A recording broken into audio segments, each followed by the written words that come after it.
Hey guys, welcome back.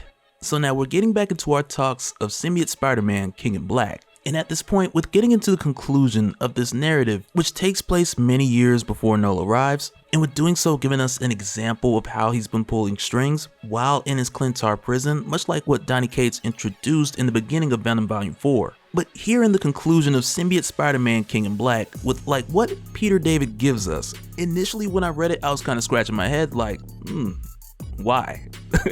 But then after reading it a couple times over, I started to see it a little differently. So let's get into it. But first, if you're new to the channel, be sure to subscribe to catch the spills every week. And don't forget to hit that bell up top so we can squat up in the comments for the first hour.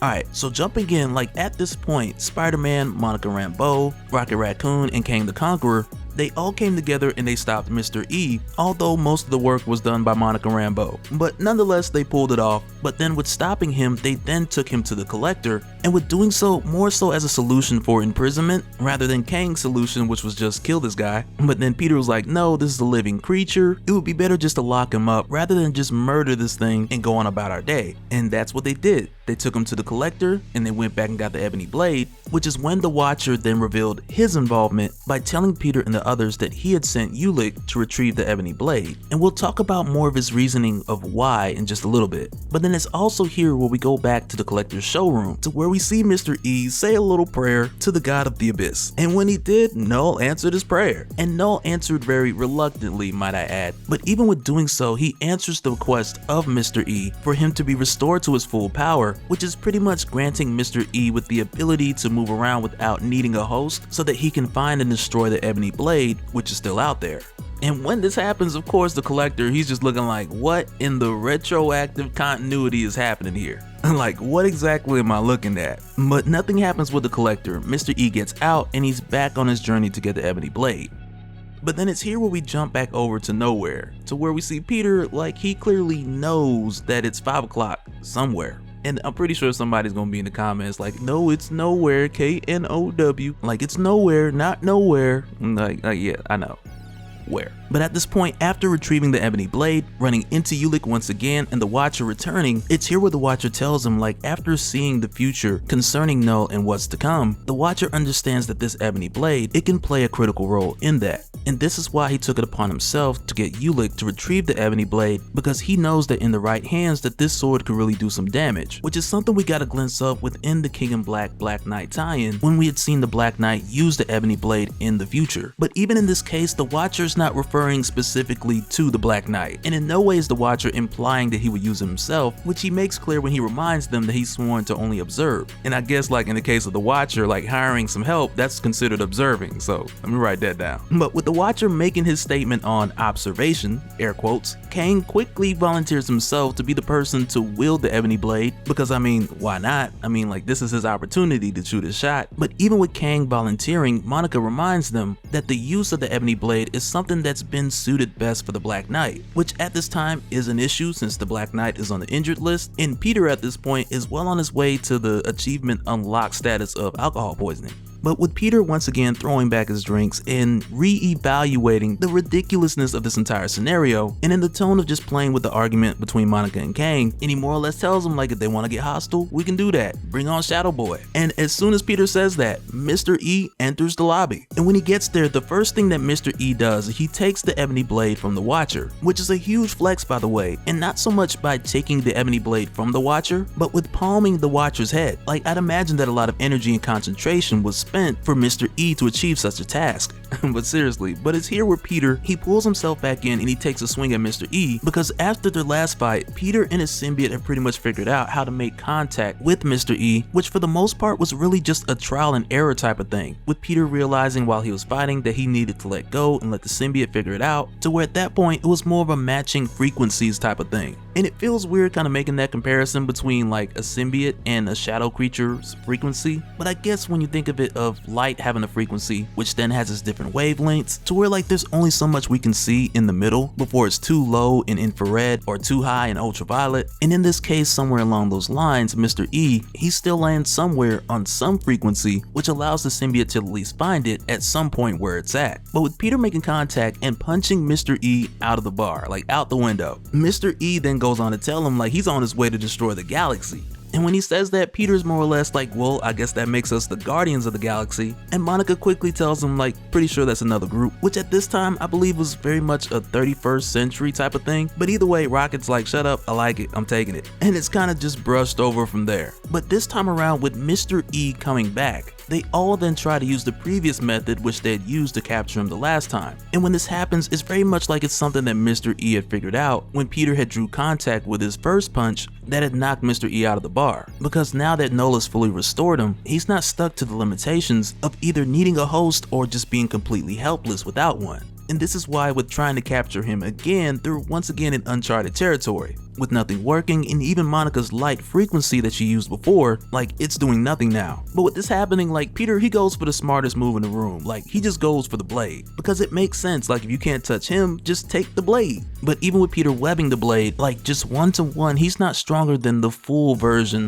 of Mr. E. But even at this time, like the Watcher, who's been watching this whole time, he then starts to approach Mr. E. And when he does, Mr. E just kind of looks at him like, hey, what are you doing? You supposed to be watching.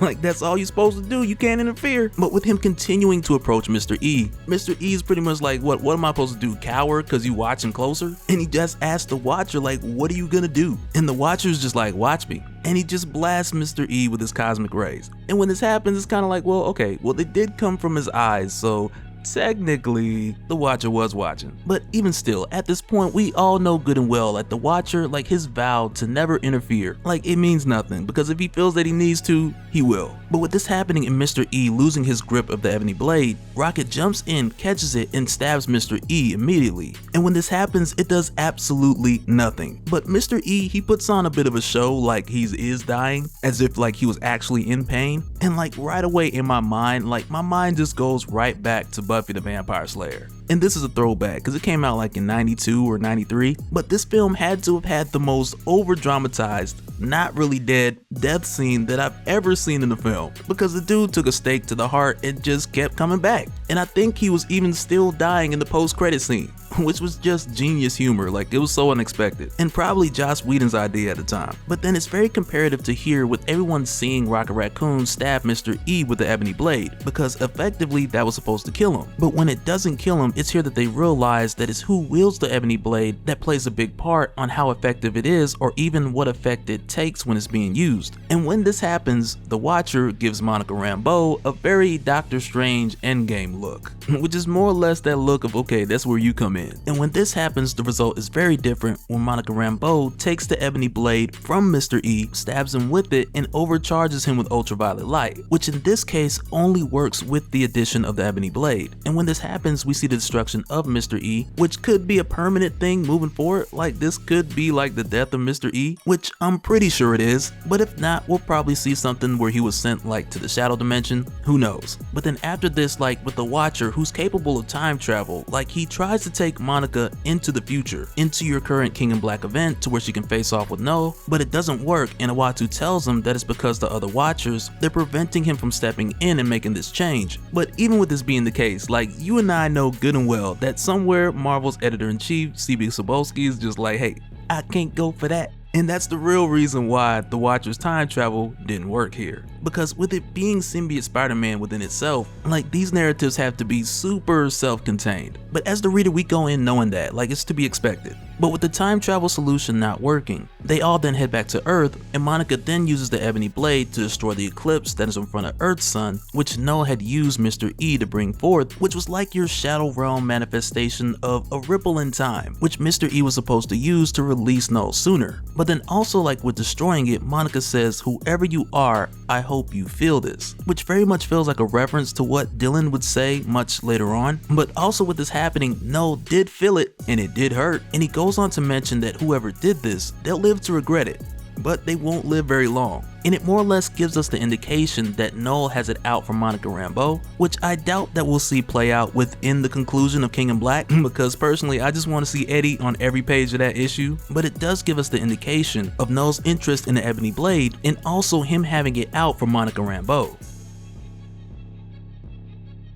And so now real quick, I want to give a special shout out to all the patrons. Thank you guys for all of your support, and for anyone who's new here who wants more information on how to support the channel, I got a link below to where you can go to patreon.com/DopeSpill.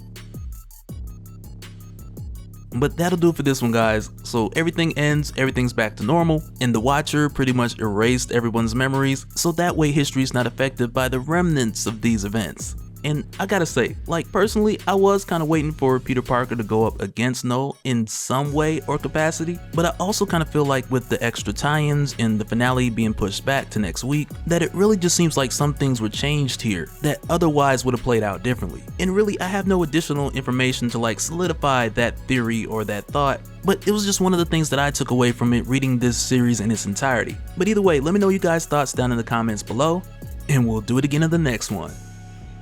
Alright, later.